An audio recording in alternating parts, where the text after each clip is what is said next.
प्रभू श्रीराम हे प्रत्येक भारतीयांच्या मनातले प्रेरणास्थान आहेत। त्यातच चर्चेचा विषय आहे अयोध्या मंदिरात बसवण्यात येणारी प्रभू श्रीरामांची मूर्ती।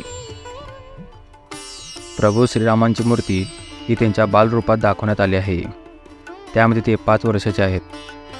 प्रभू श्रीरामांचे रूप अतिसुंदर आणि मनमोहक आहे।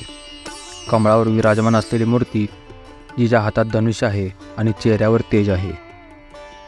प्रभू श्रीरामांची मूर्ती ही श्याम रंगात आहे।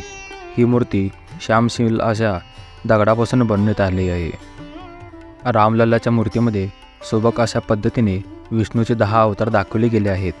त्यामध्ये मत्स्य, कुर्मा, वराह, नरसिंह, वामन, परशुराम, राम, कृष्ण, बुद्ध आणि शेवटचा येणारा अवतार कल्की हे दाखवण्यात आले आहेत।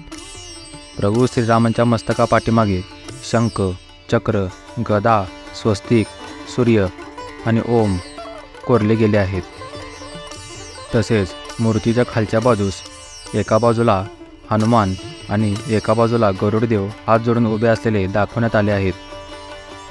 ही प्रभू श्रीरामांची मूर्ती जवळपास 4.24 फूट आहे आणि रुंदीला 3 फूट आहे।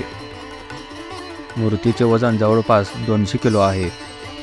प्रभू श्रीरामांच्या मूर्तीमध्ये श्रीराम हे 5 वर्षाचे बालक दाखवण्यात आले आहेत। त्यामध्ये त्यांच्या डाव्या हातामध्ये धनुष्य आहे व उजव्या हाताने ते भक्तांना आशीर्वाद देत आहेत। श्याम रंगात असलेली प्रभू श्रीरामांची मूर्ती ही अनन्यसाधारण अशा श्यामशिला या दगडापासून बनवली आहे, कारण या दगडाचे आयुष्यमान हजारो वर्षे आहे।